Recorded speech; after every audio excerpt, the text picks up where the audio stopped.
My first marriage crashed and burned 4 years ago around this time.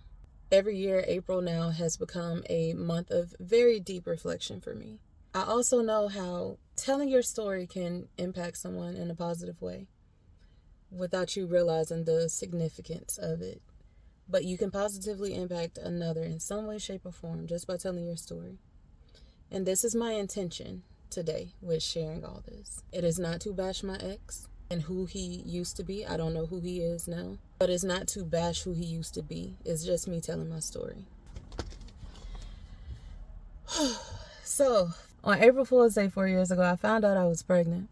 Within a couple of days, it was time for us to do our big move from Pennsylvania to Alabama. He was military. He had gotten out. We had zero plans for our transition into the civilian life and no longer being a military family. He had zero plans for his post-military career. So for me personally, I was stressed. I was filled with anxiety. Honestly, we had plenty of time to prepare in some way, shape, or form. We just didn't. There was no excuse. Once we were in Alabama, I think maybe 2 days of being there, we didn't have anything, nothing established. We only had an apartment, an air mattress, and we got our internet hooked up. That was it. And he decided that he wanted to go visit his family. I didn't understand why he was trying to go already to visit them because we had just visited them. And it's like, we got stuff to do. But one thing that he made perfectly clear to me by his actions throughout our marriage was that I did not come before his blood.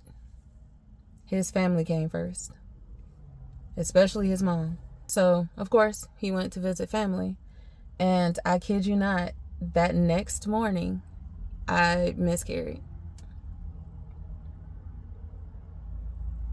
I still remember the very moment that I realized I am done with this marriage. I am over it. I'm done. There is nothing else that I can put into this. I am done in every single sense of the word. And it was the moment when I called him, bawling, crying, telling him, I think I'm having a miscarriage. And I'm thinking that I'm going to be received with compassion and like, I'm about to be there with you. You're not about to go through this alone. I'm going to be there with you. But instead, I got hit with, so what do you want me to do? Do you want me to come back? And it made me feel like, I'm sorry that my miscarriage is inconveniencing you. And then I'm the type of person where it's like, if I have to tell you to do something that you should do automatically, then it's worthless to me if I have to tell you to do it. My decision of being done was further cemented when it took him all day to get back. It took him over 8 hours to make it back to me. He could have made it in as little as 3.5 hours, maybe 4.5 with traffic, but instead it took over 8 hours. A few days after that, I asked him, calm tone of voice. I said, out of curiosity, why did it take you so long to get back? What was more important? That question resulted in an argument and us both mutually agreeing that we are done. This marriage is over. There's no reconciliation. It's done. We had just gotten our household goods. So at this point, I'm not even unpacking to settle down into my new home. I was unpacking to get my stuff and repack so that I can leave. Once my stuff was separated from his and I did my follow-up appointment at the hospital and they cleared me, said everything looked okay, I left. I honestly don't regret that time of my life.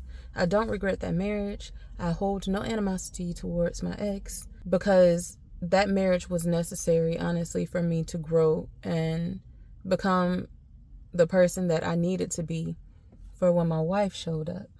And like I said, I have no animosity towards my ex. And the only reason he's even blocked on my social media now is because he did things that were disrespectful and crossed boundaries in regards to my marriage. You gonna respect my marriage, you gonna respect my wife. Now check this out. 367 days after I saw my ex-husband for the last time, I was saying I do to my wife. Next week we will be celebrating our 3 year wedding anniversary. And when I think about that, like, it's so crazy to me. If it wasn't for one of my best friends calling me, she saw the signs and she called me and she was on the phone with me for 6 hours. I promise you, I would not be here. I would not. That is how dark it got for me. So to compare my present to my past, you really and truly never know what the future holds for you. I went from being in a relationship with someone who, within the first month and throughout the marriage, I kept saying, you don't give a F about me? Why am I here? To being with someone who would move heaven and earth for me, who does not play about me. The arguments of my first marriage, it would involve a lot of yelling, crying, breaking stuff, throwing glass, all of that. My arguments now are about the cats, Maine specifically. And when something serious is happening, we sit and we have a conversation. We talk and we listen for understanding. We recognize that the way that we speak and interpret things are vastly different.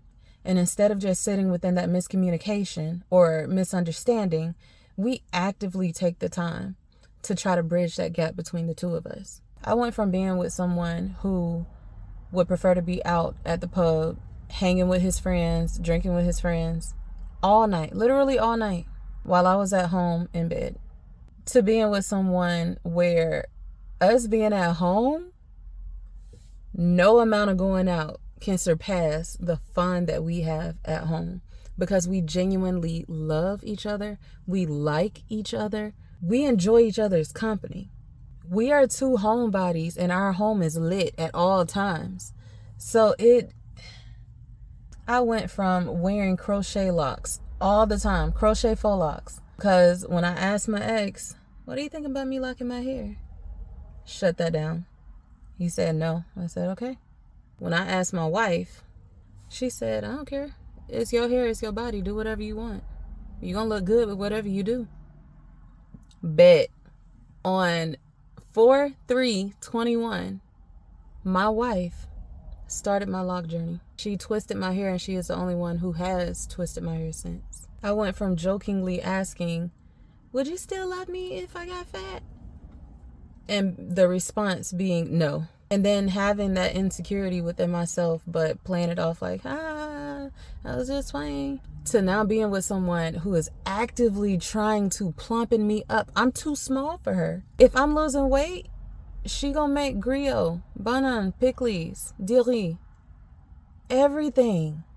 And y'all, the insecurities that I used to have. Like, I remember one time in my first marriage where I was sleeping in our guest room with Zoe, with our dog, because I was so sad and disheartened when I caught him looking at certain things on his phone.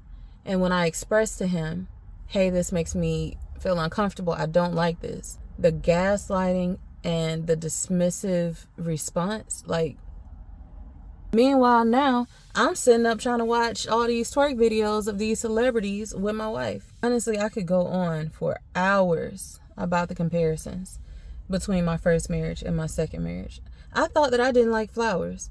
Turns out, I just recognized that in the first marriage, we didn't have that disposable income to be buying flowers regularly. And even then, apparently, I'm a bougie bitch when it comes to flowers. Because, like, the store-bought ones, they cute and all. But then the way that my wife set up, she gonna get a florist. She gonna get a florist and buy so many flowers regularly that they get excited and know her by name whenever she's about to place an order. But yeah, this is just a friendly reminder that regardless of where you are now, you never know where you might be in the future. I'm so glad that I didn't allow that first marriage to shut me off to love, to shut me off to people, because I would have definitely missed out on the best thing, the best person. I went from having a miscarriage and being alone and crying, bawling about it, not even a full year later, becoming a bonus mom to 2 boys. You never know what the future holds. These moments where you feel like it's a setback and you're just truly tossed a curveball, keep pushing, keep going. Don't end it. Don't make it a permanent decision based on temporary emotions. You never, never, never know where life is trying to take you.